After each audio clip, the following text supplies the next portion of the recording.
What's up? What's up? What's up? What's going on, everybody? Let's get this situated real quick. Let's get this situated. Let's get this situated.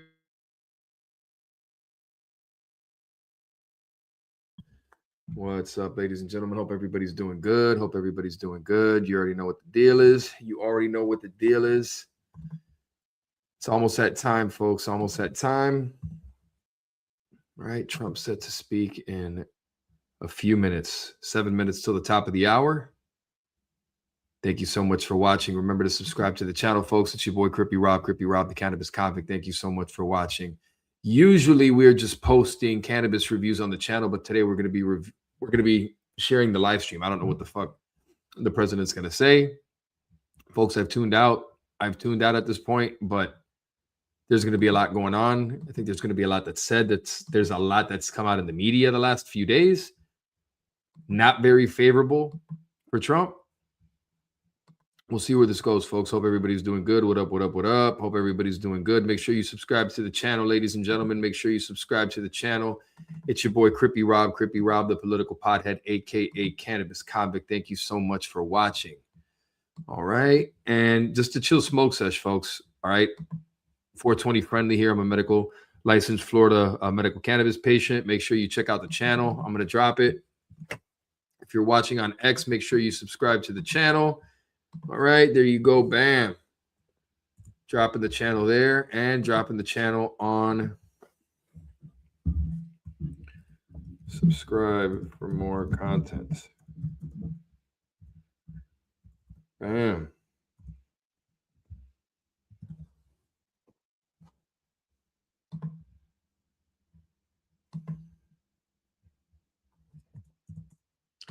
One second, folks. Boom.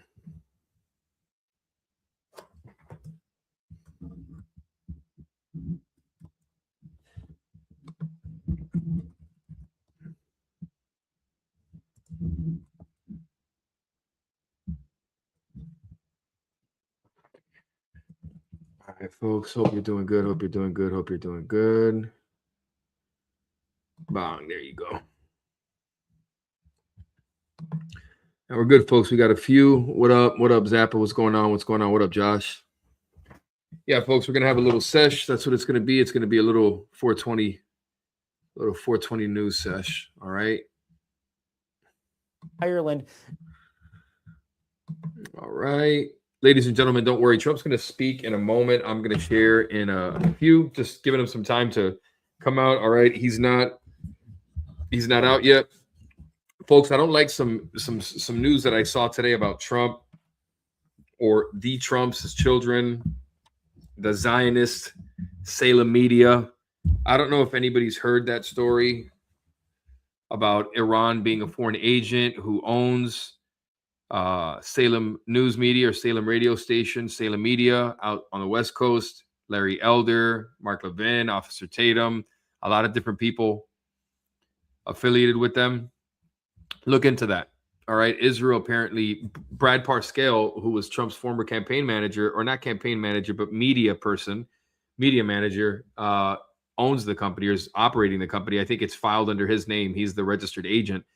And Israel's involved.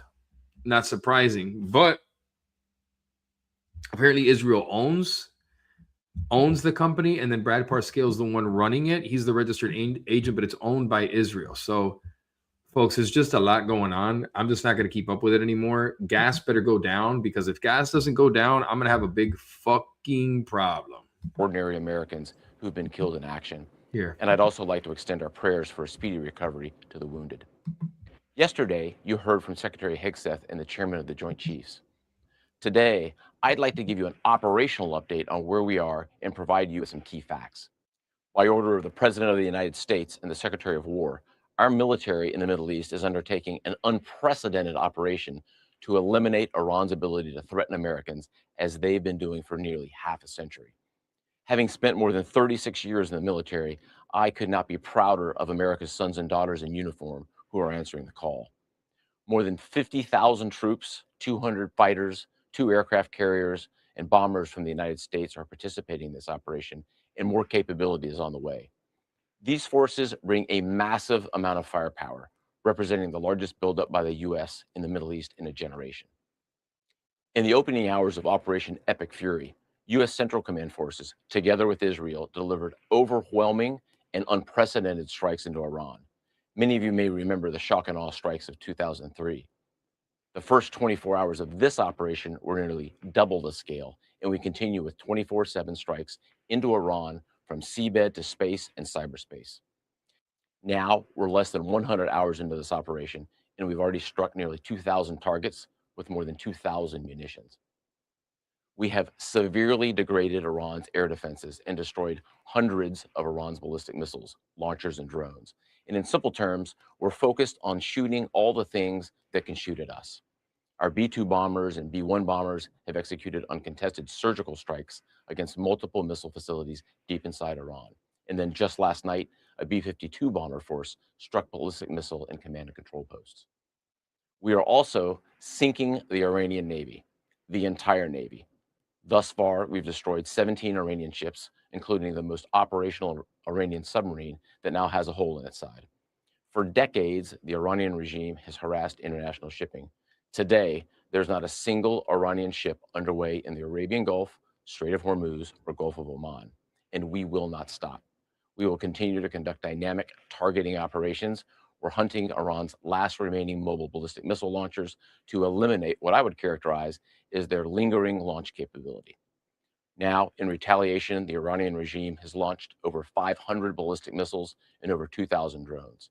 To be clear, Iran is indiscriminately targeting civilians as they launch these missiles and drones. You've seen it on TV. The evidence is crystal clear and overwhelming. Having said this, we are seeing Iran's ability to hit us and our partners is declining, while our combat power, on the other hand, is building. And my overall operational assessment is that we are ahead of our game plan. Along the way, every single branch of our military is achieving unprecedented success. I'll talk about just a few of them. Our naval forces have deployed multiple waves of cruise missiles, obliterating Iranian command and control and air defense capabilities. From 2 aircraft carrier strike groups, we're squeezing Iran from the sea and have them backed into their own ports. U.S. air forces are doing what they do best, executing a high volume of airstrikes right into Iran.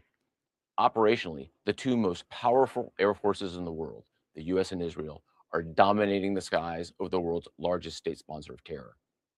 Our U.S. Army soldiers are defending ourselves and our partners, and in a historic first, the U.S. Army fired long-range precision strike missiles called PrSMs in combat, providing an unrivaled deep strike capability. Also, for the first time, U.S. Central Command's drone task force, called Task Force Scorpion Strike, launched countless one-way attack drones, achieving massive effects. I'd like to point out these drones were originally an Iranian design. We took them back to America, made them better, and fired them right back at Iran. I just could not be prouder of our men and women in uniform, leveraging innovation to create dilemmas for the enemy. There is no adversary too determined, no mission too difficult for the great soldiers, sailors, airmen, Marines, Guardians, and Coast Guardsmen that make up the most powerful military the world has ever seen. Our military objectives are crystal clear, and our people are executing an immensely complex and historic mission with relentless lethality, conviction, and professionalism. And we've just begun. But I have the utmost confidence that we, alongside our partners, will absolutely achieve our military objectives. To all our warriors, Godspeed. Thanks so much. Our amazing troops, God bless them and what they are delivering. Absolute hell.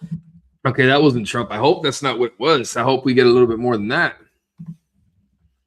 Hope we get a little bit more than that. What's up, everybody? What up, what up, what up? It's your boy, Crippy Rob, Cannabis Convict. Hope everybody's having a good one. Was hoping for some news. I'm sure we're going to get it pretty soon, folks. He'll be coming out any moment. Make sure you stay tuned. Make sure you stay tuned, folks. He's coming out any moment. Thank you so much for watching. All right, let's take a look here. Let's get it, folks. Come on.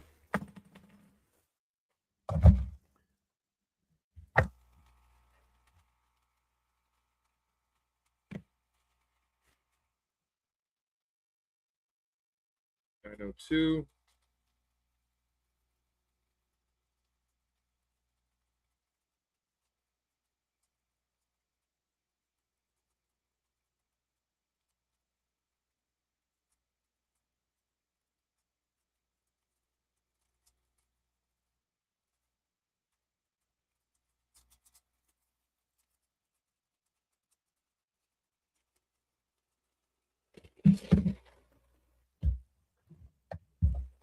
Oh, yeah.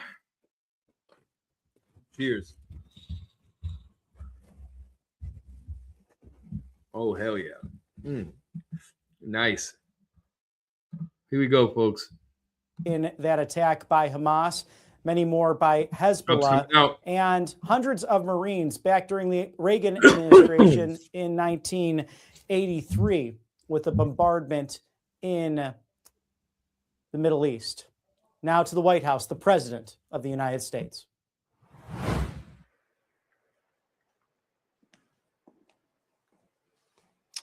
Thank you very much. My fellow Americans, good evening. Let me begin by congratulating the team at NASA and our brave astronauts on the successful launch of Artemis II. It was quite something.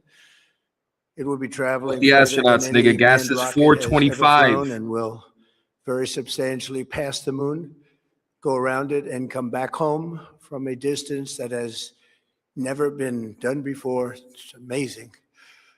They are on the way, and God bless them. These are brave people. We want to God bless those 4 unbelievable astronauts.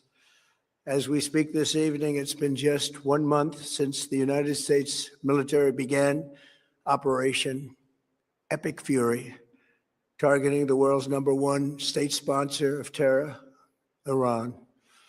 In these past 4 weeks, our armed forces have delivered swift, decisive, overwhelming victories on the battlefield. Victories like few people have ever seen before. Tonight, Iran's Navy is gone. Their Air Force is in ruins. Their leaders, most of them terrorist regime they led, are now dead. Their command and control of the Islamic Revolutionary Guard Corps is being decimated as we speak. Their ability to launch missiles and drones is dramatically curtailed, and their weapons, factories, and rocket launchers are being blown to pieces. Very few of them left. Never in the history of warfare has an enemy suffered such clear and devastating large-scale losses in a matter of weeks. Our enemies are losing, in America, as it has been for 5 years under my presidency, is winning, and now winning bigger than ever before. Before discussing this current situation, I also want to thank our troops for the masterful job they did in taking the country of Venezuela in a matter of minutes. That hit was quick, lethal, violent, and respected by everyone all over the world. After rebuilding our military during my first term, we have by far the strongest military anywhere in the world. And now we're working along with Venezuela and are, in a true sense, joint venture partners. We're getting along incredibly well in the production and sale of massive amounts of oil and gas, the second largest reserves on earth after the United States of America. We're now totally independent of the Middle East, and yet we are there to help. We don't have to be there. We don't need their oil. We don't need anything they have, but we're there to help our allies. Tonight, I want to provide an update on the tremendous progress our warriors have made in Iran and discuss why Operation Epic Fury is necessary for the safety of America and the security of the free world. From the very first day I announced my campaign for president in 2015, I have vowed that I would never allow Iran to have a nuclear weapon. This fanatical regime has been chanting death to America, death to Israel for 47 years. Their proxies were behind the murder of 241 Americans in the Marine barracks bombing in Beirut, the slaughter of hundreds of our service members with roadside bombs. They were involved in the attack on the USS Cole, and they carried out the countless other heinous acts, including the just horrible, bloody atrocities of October 7th in Israel, something that most people have never seen anything like it. This murderous regime also recently killed 45,000 of their own people who were protesting in Iran, 45,000 dead. For these terrorists to have nuclear weapons would be an intolerable threat.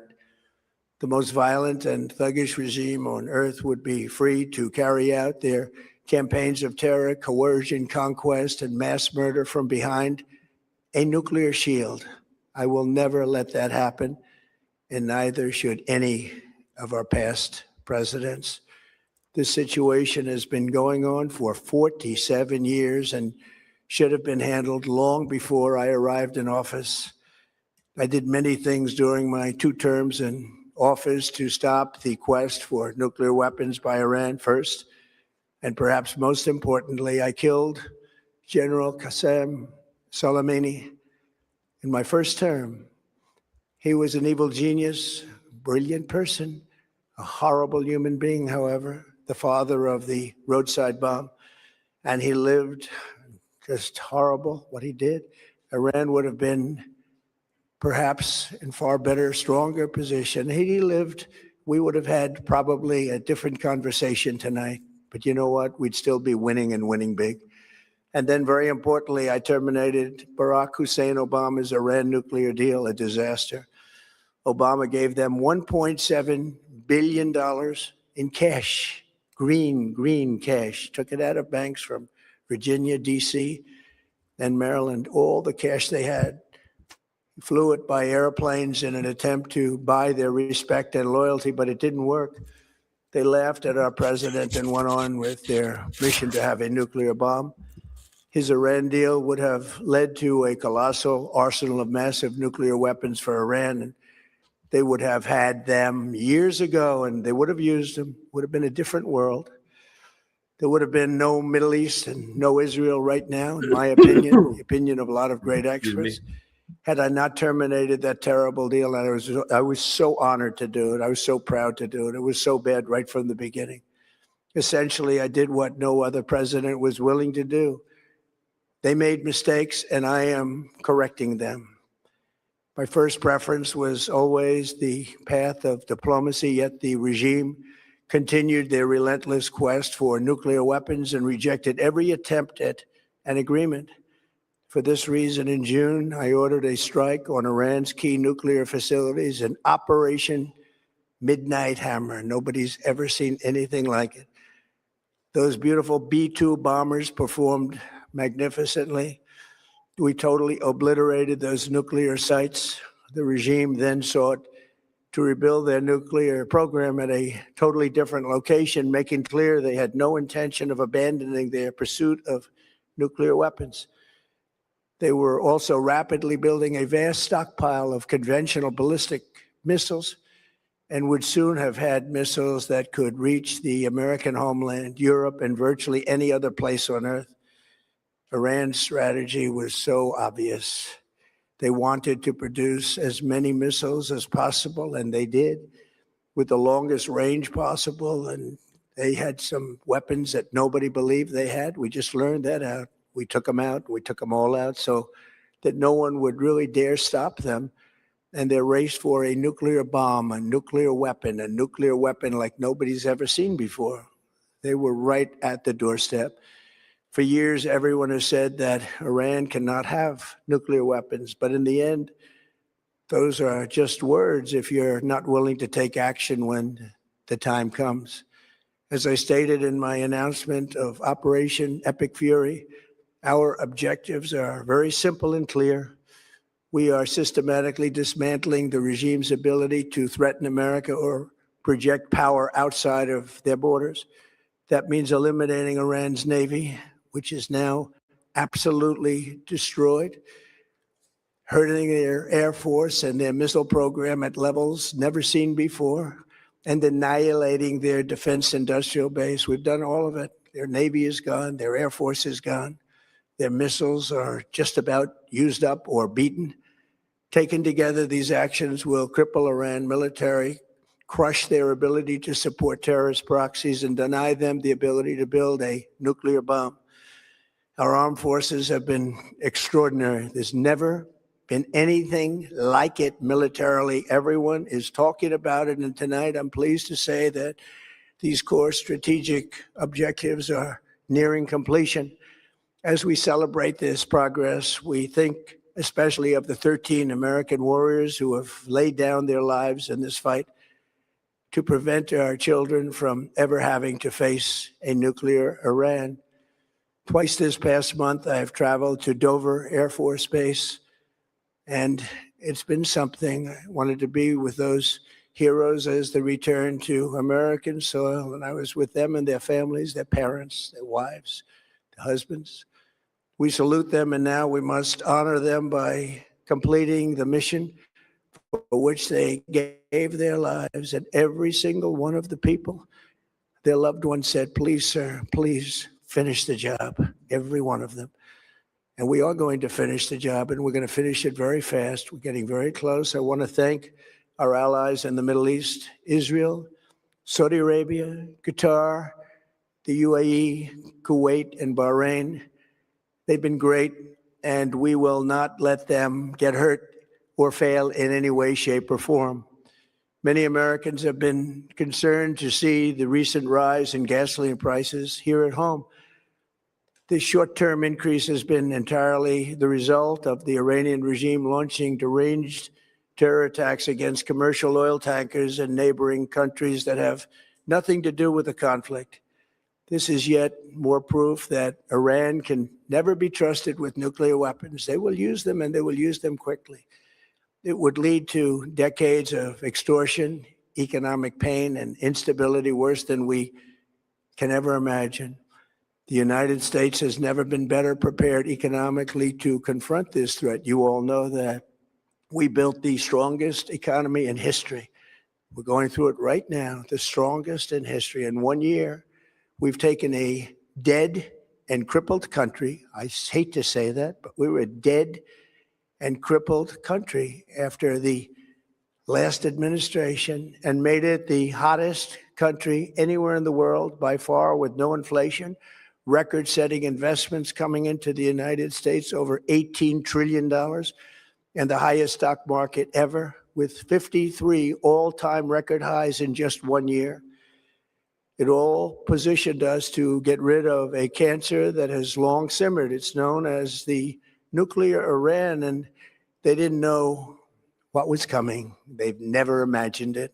Remember, because of our Drill Baby Drill program, America has plenty of gas. We have so much gas. Under my leadership, we are #1 producer of oil and gas on the planet, without even discussing the millions of barrels that we're getting from Venezuela.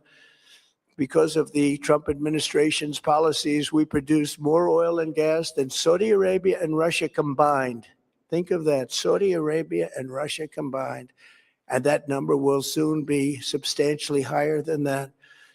There's no country like us anywhere in the world, and we're in great shape for the future. The United States imports almost no oil through the Hormuz Strait and won't be taking any in the future. We don't need it. We haven't needed it, and we don't need it. We've beaten and completely decimated Iran. They are decimated, both militarily and economically and in every other way. And the countries of the world that do receive oil through the Hormuz Strait must take care of that passage. They must cherish it. They must grab it and cherish it. They can do it easily. We will be helpful, but they should take the lead in protecting the oil that they so desperately depend on. So to those countries that can't get fuel, many of which refuse to get involved in the decapitation of Iran, we had to do it ourselves. I have a suggestion. #1, buy oil from the United States of America. We have plenty. We have so much. And #2, build up some delayed courage. Should have done it before. Should have done it with us, as we asked. Go to the Strait and just take it, protect it, use it for yourselves. Iran has been essentially decimated. The hard part is done, so it should be easy. And in any event, when this conflict is over, the Strait will open up naturally. It'll just open up naturally. They're going to want to be able to sell oil because that's all they have to try and rebuild. It will resume the flowing, and the gas prices will rapidly come back down. Stock prices will rapidly go back up. They haven't come down very much, frankly. They came down a little bit, but they've had some very good days over the last couple of days. We've done actually much better than I thought. But we had to take that little journey to Iran to get rid of this horrible threat. With our historic tax cuts, where people are just now talking about receiving larger refunds than they ever thought possible. They are getting so much more money than they thought. That's from the great, big, beautiful bill. Our economy is strong and improving by the day, and it will soon be roaring back like never before. It will top the levels that it was a month ago. I've made clear from the beginning of Operation Epic Fury that we will continue until our objectives are fully achieved. Thanks to the progress we've made, I can say tonight that we are on track to complete all of America's military objectives shortly, very shortly. We're going to hit them extremely hard over the next 2 to 3 weeks. We're going to bring them back to the Stone Ages where they belong. In the meantime, discussions are ongoing. Regime change was not our goal. We never said regime change, but regime change has occurred because of all of their original leaders' death. They're all dead. The new group is less radical and much more reasonable. Yet if during this period of time no deal is made, we have our eyes on key targets. If there is no deal, we are going to hit each and every one of their electric generating plants very hard and probably simultaneously. We have not hit their oil, even though that's the easiest target of all, because it would not give them even a small chance of survival or rebuilding. But we could hit it, and it would be gone, and there's not a thing they could do about it. They have no anti-aircraft equipment. Their radar is 100% annihilated. We are unstoppable as a military force. The nuclear sites that we obliterated with the B-2 bombers have been hit so hard that it would take months to get near the nuclear dust, and we have it under intense satellite surveillance and control. If we see them make a move, even a move for it, we'll hit them with missiles very hard again. We have all the cards, they have none. It's very important that we keep this conflict in perspective. American involvement in World War I lasted 1 year, 7 months, and 5 days. World War II lasted for 3 years, 8 months, and 25 days. The Korean War lasted for 3 years, 1 month, and 2 days. The Vietnam War lasted for 19 years, 5 months, and 29 days. Iraq went on for 8 years, 8 months, and 28 days. We are in this military operation, so powerful, so brilliant, against one of the most powerful countries for 32 days. And the country has been eviscerated and essentially is really no longer a threat. They were the bully of the Middle East, but they're the bully no longer. This is a true investment in your children and your grandchildren's future. The whole world is watching, and they can't leave the power, strength, and brilliance. They just can't believe what they're seeing. They leave it to your imagination, but they can't believe what they're seeing, the brilliance of the United States military. Tonight, every American can look forward to a day when we are finally free from the wickedness of Iranian aggression and the specter of nuclear blackmail. Because of the actions we have taken, we are on the cusp of ending Iran's sinister threat to America and the world. And I'll tell you, the world is watching. And when we do, when it's all over, the United States will be safer, stronger, more prosperous, and greater than it has ever been before. May God bless the men and women of the United States Armed Forces, and may God bless the United States of America. Thank you very much, and good night.